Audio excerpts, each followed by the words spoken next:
ساکنان شهر استقلال از آب نوشاکی خوش‌صفت تنقصی دارند. آب نوشاکی برای اهالی این شهر از چشمه جاری می شود. صفت آن در سطح ولایت سوخت مقام دوم را کسب می کند. آب در دو حوض کلانی 500 کوبه ذخیره شده با دستگاه‌های زمانوی خلوریزاسیون می گردد و آب چشمه را بی‌ضرر می کند. سپس به اهالی شهر استقلال که بیش از 17,000 نفر را تشکیل می دهد طریق ریجه انتقال داده می شود.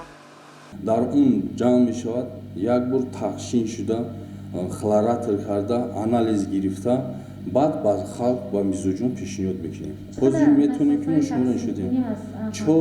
چهار ناسوس تقسیم کنی داریم که بشر در یک ساعت از 100 تا 120 کوب آب میتونیم.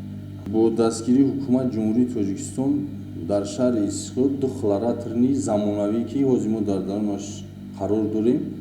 یک روزه طلبات اهالی از 800 کوب تا 1000 کوب می باشد که تمام تکنولوژی نوخطی خلاری رواد می شود. آموزشگاهی هست که از طرف بانک عمومی جهانی تجدید و رشد ساختگی است. ما آنالیز کرده با خلق پیشنهاد میکنیم. طلبات اهالی شهر استقلال با آب نوشاکی در یک روز از 800 تا 1000 کوب را تشکیل می دهد. این مقدار آب از روی ریجه در یک روز تا 14 ساعت به ساکنان انتقال داده می شود. صفت آب هفته 2 مرتبه در تشخیصگاه ها سنجیده شده، تحلیلگران آن را خوب ارزیابی می کنند. از سببی که سیستم بسیاری کوچه ها کهنه هستند، مقصد که درونی توربو سیستم درونی خونه شون ایواز کردگی نیستند، صدمه درونی پدوالو بسیار است. همین سبب کمتر مشکلی آب باویو هم نیک سیستمی که حوزی در درون شهر میکراران یک هسته از طرف بانک عمومی تجدید و رشد 32 بینوی بلند هوشیانه 2300 حجره رو تامین کردن در صفت عالم باشد تامیناتی بشه. در مرحله دوم قسمت بالای شهر محله 2 محله 3 پیش بینی شده است. تمامی لایه‌ها کشیده شدند با آب چین کنند.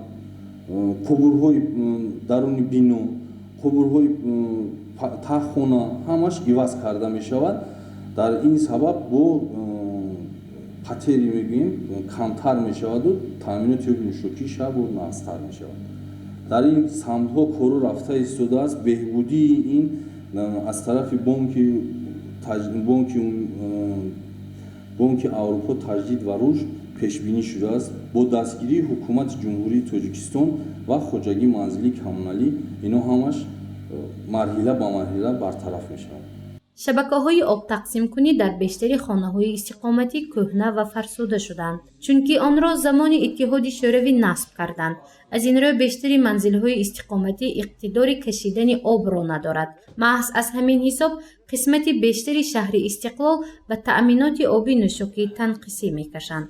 دستگاه‌های آبکشی اداره آب تامین کنی شهر زمانوی بوده از جانب بانک تجدید و رشد اروپا خریداری گردیده است.